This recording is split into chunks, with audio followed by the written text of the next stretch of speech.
suspicious or strange behaviour in either of his previous jobs. He'd been called a model employee. He'd been in the police for 20 years. So we know that an inquiry has been launched. They're looking into manslaughter and willful homicide, but no word yet as to the motive. We don't know, obviously, whether the search of his home will come up with anything, but it's certainly very mysterious at this stage as to why he went on this rampage.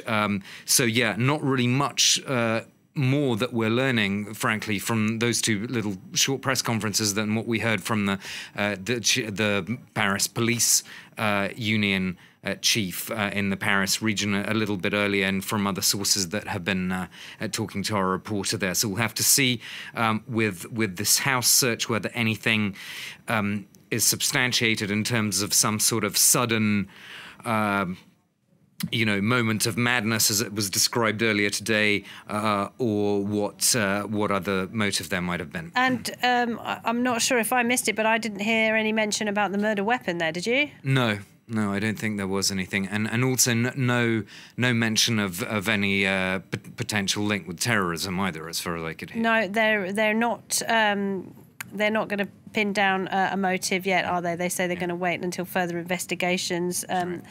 So we've just found out then the details of the individual. No name as yet, just that it was a 45-year-old male IT worker, someone who had been employed with the police since 2003, never displayed any signs of a behavioural disorder before today, and then went on to murder 4 of his colleagues, 3 men and a woman. And I heard that another person there recovering in hospital, expected to recover, according to the Interior Minister there. And yeah, I mean, we've been talking, haven't we, about what happened yesterday with that big police march when they were decrying the enormous pressure they're under, but once again, we can't draw any link with that. No, that's right, and no link to that, and also no details, well, as you said, about the murder weapon. That remains also to be clarified, and also whether, as some reports earlier had suggested, that somehow this attacker had sort of concealed it, or whether it was already there, or what checks, if any, there are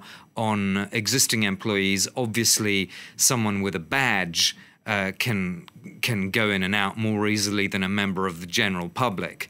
But is there any grounds to suggest that somehow this murder weapon was missed, or was it, normal?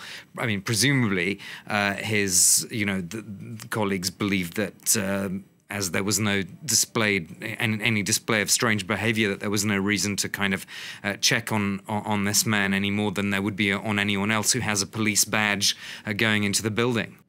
Armand George.